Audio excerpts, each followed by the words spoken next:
আসসালামু আলাইকুম এভরিওয়ান, কি অবস্থা সবার? আশা করি সবাই ভালো আছো। তো আমাদের কিন্তু এমআইএসটির ভর্তি পরীক্ষা শুরু হতে যাচ্ছে 22শে ফেব্রুয়ারি। তো তার আগে আমরা যদি এটা নিয়ে একটুখানি আলোচনা করি যে আসলে পরীক্ষাটা কেমন হবে, কত মার্কসের হবে, বা আমরা আবেদন করতে পারবো কি পারবো না। তো ওভারঅল এইসব বিষয় নিয়ে আজকে আলোচনা করব। তো ফার্স্ট অফ অল, এমআইএসটিতে পরীক্ষা দেওয়ার টাইমে আমাদের দুইটা ইউনিট আছে। একটা হচ্ছে তোমার ইঞ্জিনিয়ারিং ইউনিট, এ ইউনিট, আর একটা হচ্ছে আর্কিটেকচারের, যেটা হচ্ছে বি ইউনিট। এখন যারা ইঞ্জিনিয়ারিং দিবে তারা জাস্ট এই ইউনিটে এক্সাম দিবে, আর যারা আর্কিটেকচার দিতে চাবে তারা এই ইউনিটও দিতে হবে, আবার প্লাস আর্কিটেকচারের একটা এক্সট্রা এক্সাম হয় বি ইউনিটের আন্ডারে, সেটা দিতে হবে। এবার আমরা যদি আবেদন ফি এর কথা জানতে চাই, তাহলে এই ইউনিটে আবেদন করার জন্য লাগবে হচ্ছে 1000 টাকা। আর যখন তুমি এ প্লাস বি, ওটা অ্যাকচুয়ালি মানে মিক্সডই থাকে, এর সাথে এক্সট্রা একটা আর্কিটেকচারের এক্সাম দিতে হয়। তো এ প্লাস বি যেটা, সেক্ষেত্রে 1200 টাকা ফি দিতে হয়। পরীক্ষা আসলে কেমন হবে বা কত মার্কসের হবে? এমআইএসটিতে পরীক্ষা হবে 200 মার্কসের, যেখানে তোমার ম্যাথ থাকবে 90 মার্কের, ফিজিক্স থাকবে 70 মার্কের, কেমিস্ট্রি থাকবে 30 মার্কের এবং ইংলিশ থাকবে 10 মার্কের। এই টোটাল 200 মার্কের পরীক্ষা হবে এবং পরীক্ষাটা লিখিত হবে। এখানে কোনো রকম অবজেক্টিভ বা এমসিকিউ থাকবে না।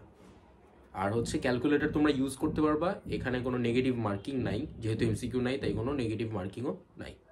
পরীক্ষাটা হবে মূলত 3 ঘন্টার, 200 মার্কের পরীক্ষা দিবা 3 ঘন্টায়।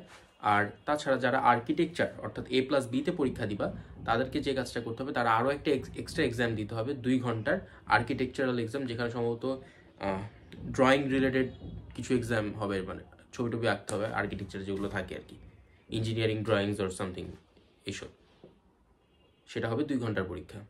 মিনিমাম কোয়ালিফাই করার জন্য যে মার্কটা দরকার সেটা হচ্ছে 40% মার্ক। ওভারঅল 100-তে 40 পাইলে পাস আর কি, পাস করার জন্য যেটা কোয়ালিফাই। বাট মেরিট লিস্ট আর পাস করা দুইটা একই জিনিস না। মেরিট লিস্ট বেস হবে শুরু থেকে একদম সিরিয়ালি যারা যারা এলিজিবল। টপ, ধরো যে এমআইএসটিতে যদি নেয় 800 জন, তাহলে এতজন পরীক্ষা দিচ্ছে, টপ 800 জন যারা, সেই ওয়াইজ একটা মেরিট লিস্ট তারা পাবলিশ করবে, তার সাথে ওয়েটিং লিস্ট পাবলিশ করবে। বাট পাস করা মানে যে তুমি চান্স পেয়ে যাবে এমন কোনো বিষয় না।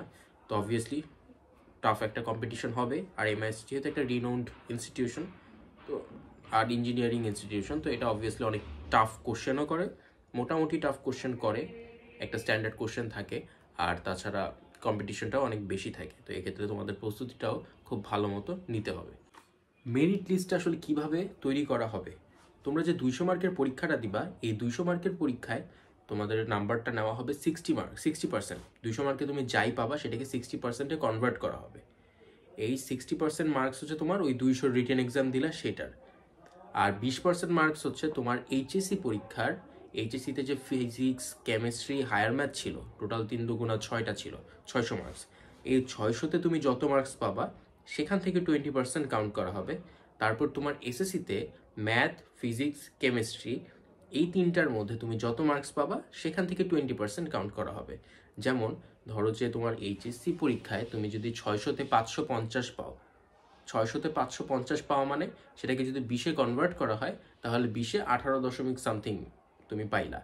তো এভাবে কাউন্ট করা হবে। সেমভাবে তুমি যদি এসএসসিতে 300-তে দেখা গেল যে 250 পাইছো, 300-তে 250 পাইছো, তাহলে কি করা হবে? এটাকেও 20%-এ কনভার্ট করা হবে, 20-এ কনভার্ট করলে 16 দশমিক সামথিং আসলো। তো এরকম একটা এভাবে তোমার ওই 20% নিয়ে আর তোমার রিটেন এক্সাম থেকে 60% নিয়ে টোটাল 100% একটা মেরিট লিস্ট পাবলিশ করা হবে।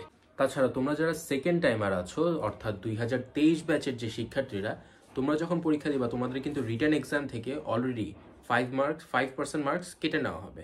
তো রিটেন এক্সাম থেকে 5% মানে তুমি অলরেডি ধরতে পারো যে 55%, তুমি 55%-এর জন্য তুমি অ্যাকচুয়ালি এক্সাম দিচ্ছ। তো এই হলো ব্যাপারটা।